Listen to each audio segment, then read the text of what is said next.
right, it's Wednesday, everyone. It's a very busy day in the weather department today. We've had a warm start to the day. We've had a wet start to the day. And here's a look at the radar across the eastern part of the country. Look at this line of showers and embedded thunderstorms extending from west central Pennsylvania right down through West Virginia into western Virginia, also eastern Tennessee, and down into Alabama and Georgia. Especially south of the Ohio River, this line has had a history of producing some damaging wind gusts. We've even had a few reports of damaging wind gusts with this line in southwestern Pennsylvania around the greater Pittsburgh area, a few trees down. But this line is racing off to the east at about 50 miles per hour, and that line is way out ahead of the actual cold front. Cold front's way back here across Indiana, northwest Ohio, and Michigan. That's the leading edge of the real cold air that's coming in for tonight. So it's a stormy day, and severe weather, including the threat for tornadoes, will continue down in the south this afternoon. We are done with any severe weather threat here. It's just plain old rain for the Mahoning Valley from here on out today.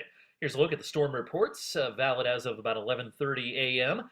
Again, I mentioned that handful of wind damage reports indicated by the blue dots here across southwestern PA. Every blue dot is a wind damage report. We've had one report of a tornado so far today in northwestern Georgia. Compare this to yesterday. Yesterday, a very active day for severe weather. Here's yesterday's map. Lots of blue dots indicating lots of wind damage across the Ohio and Mississippi valleys. We had about 5 reports of tornadoes. Thankfully, there weren't as many tornadoes as we feared there might be. This still is pretty unusual for the latter half of January to see this many reports of severe weather, but this is a very unusual storm system. Here's a look at midday temperatures across the Buckeye State. We're still very warm. We broke a record high in Youngstown this morning at about 8 a.m. It was into the 60s. The record high, the old record, 60 today. And as of 11:30 at my home weather station in Austintown, it's still 56 degrees. So it feels awfully balmy. The cold air is not into the state yet. It's still in the 50s in northwestern Ohio, but just off the map here to our north and west, that's where the cold front is. And what a dramatic change is coming for tonight. Here's a look at a high-resolution computer model focused on the Ohio area. This will show what should happen as we go into the afternoon and evening hours. We'll start this at noon and roll it forward through the afternoon. Notice lots of green around the area. No thunderstorms, but rain with us probably right through this evening. Some of it could still be a little bit on the heavy side. In fact, the rain is going to be still with us. This map now, where I have this, is valid at 10 o'clock this evening. So it'll still rain well past sunset this evening, and then the cold air will wrap in, and we'll see some snow showers later on tonight into the day tomorrow. Look at the change that will occur temperature-wise. This is a computer model showing expected temperatures early this afternoon. Look at all the 60s across the state, but the cold air is off to the north and the west. I'll take this forward into tonight, and these are the expected temperatures later tonight.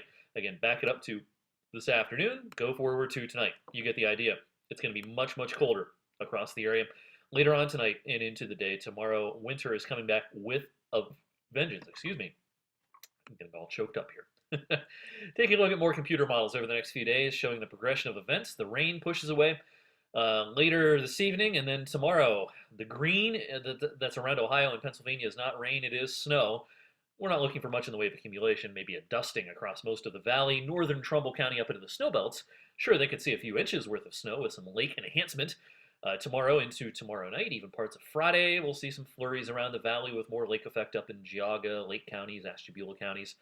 Got the weekend coming up, and it looks cold, but not real stormy. Could see some light snow on Saturday. Maybe that gives us a small accumulation, an inch maybe, and more flurries lingering into the day. Sunday, again, not outside of the possibility that someone across the valley gets an inch or two worth of snow between Saturday and Sunday. That'll be the exception, though. I think the rule is just fresh dustings across the area, just plenty of cold air for the weekend, and more of the same early next week. Taking a look at longer range outlooks.